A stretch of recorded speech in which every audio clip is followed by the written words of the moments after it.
If marketing has ever made you feel a little nauseous, we need to talk. First of all, I want you to know that you are not alone. Most therapists and service providers that I talk to feel yucky about marketing. This is really normal. And if you think about it, it's actually really understandable and it makes a lot of sense.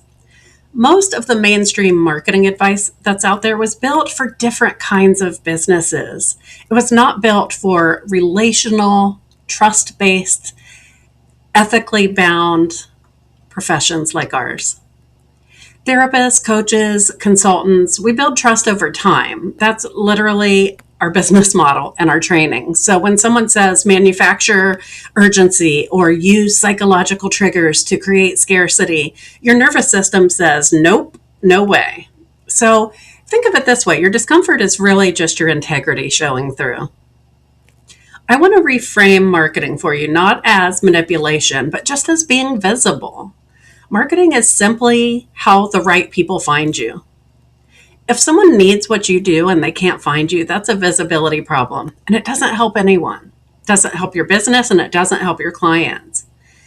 Remember, you're not convincing anyone to buy something that they don't need or to think that they need something that they really don't. You're just making it easier for the people who already need what you're offering to recognize you as the person who can help them.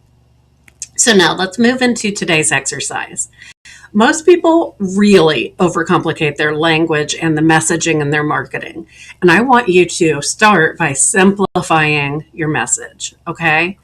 We forget how to say things in normal, plain human language. I feel like this has gotten even worse a little bit with the use of AI. We use a lot of jargon. We use a lot of really unclear language. And if someone can't understand what you do in one sentence right away, they're not going to hire you. And if a friend or a colleague can't repeat back what you do to someone else, they're not going to refer people to you. I feel like therapists in particular tend to use a lot of this kind of language. I'm sure you've seen it out there. Things like, I provide trauma-informed modalities to facilitate transformational healing and attachment journeys. Or things like, I will walk beside you along the journey of healing.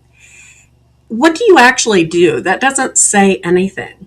We want to say what we actually do. Things like, I help adults with ADHD get to work on time, or I help couples stop fighting. Let them really see what you do and what's in it for them as well. So what I'd love for you to do today is think about what you do and think about how you could say it really, really simply. One little trick that I like to do myself is I think about, what would I text a friend if I was telling a friend about this thing? I wouldn't say, if a friend said, so what kind of therapy are you offering? I walk beside clients in the journey of healing through their trauma and attachment wounds. No, I would say, I help new moms recover from postpartum depression so that they can start enjoying motherhood. You know, just putting it really, really simple and plain human language like you would tell a friend. Don't overthink it. This is not your final bio. This is just practicing. Can you get your language more clear? We're working on building clarity here because that is our kind of initial stepping stone. Okay, so I would love, once you have this really clear 1 or 2 sentence statement, drop it in our heartbeat group, and I will be reading every single one. All right, thank you so much. I'll see you back here tomorrow.